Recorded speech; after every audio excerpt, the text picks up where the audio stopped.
I stared at the text on my phone. You're not invited. That was all.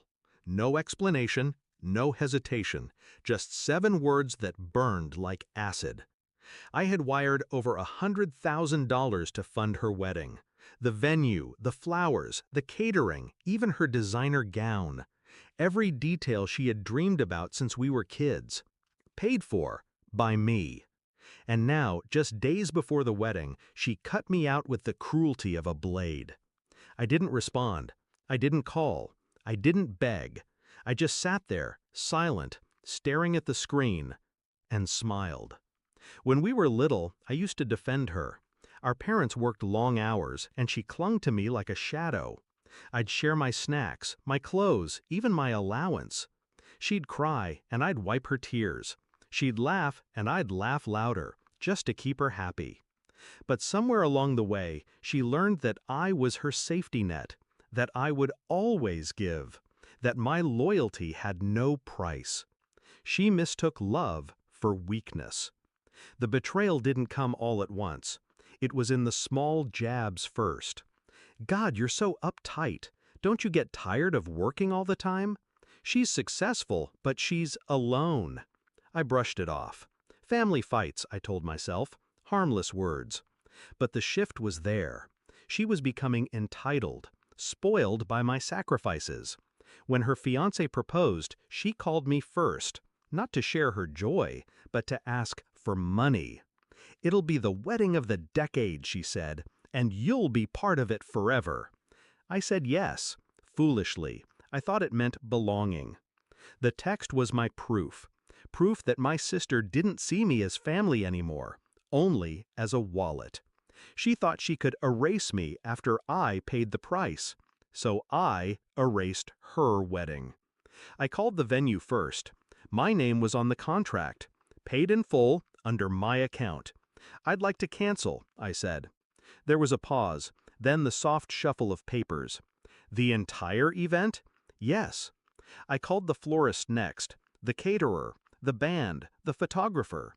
Each time I used the same calm voice. Each time I signed the release forms. Money lost? Maybe. But the power was intoxicating. The day of the wedding arrived, 6 p.m. sharp. The venue gate stood closed, draped in silence. No music, no flowers, no lights. Just a locked door and a staff that had already gone home. I parked across the street, hidden in the shadow of a tree, and waited. At 5:50, the first cars arrived. Guests in gowns and tuxedos, chattering with excitement. Then confusion. Then irritation. By 6:15, my sister's limousine pulled up. She stepped out in the white gown I had paid for, her fiancé stiff at her side. Her face froze when she saw the darkened building. She stormed to the door, pulled at the handle. Nothing. She banged on it, shouted at the staff who weren't there. I could almost hear her voice cracking. I watched as her guests began whispering. Phones came out. Pictures, videos. The wedding of the decade unraveling in real time. By 6:30, she was in tears. By 6:40, her fiancé was red with embarrassment. By 6:45, their perfect night had turned into public humiliation. And then, my mother arrived. Late, as usual. She looked around, bewildered, until she saw me leaning against my car. "Why is everything locked?" she demanded. "Ask her," I said, nodding toward my sister. My sister spun around, eyes wild. "You canceled it, didn't you? You evil, selfish!" Her voice broke. She couldn't even finish the sentence. My mother's face hardened. "Who owns this place?" I smiled. Calm, cold, final. "I do." The silence that followed was louder than any scream. My sister's face drained of color. My mother's lips parted in shock. My brother-in-law looked at me like he'd just realized he married into the wrong family. For once, I didn't explain myself. I didn't justify. I didn't apologize. I just walked away. left them in the ashes of a dream they built on my generosity and destroyed with their greed.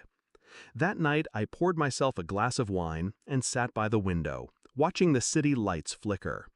Revenge didn't heal me. It didn't erase the betrayal, but it gave me something better: clarity. I finally understood I wasn't family to them. I was convenience. And convenience, when it stops giving, is disposable. So I disposed of them first. And as I closed my eyes, I realized something. I didn't lose a sister. I lost a parasite. And parasites only survive until you decide they don't.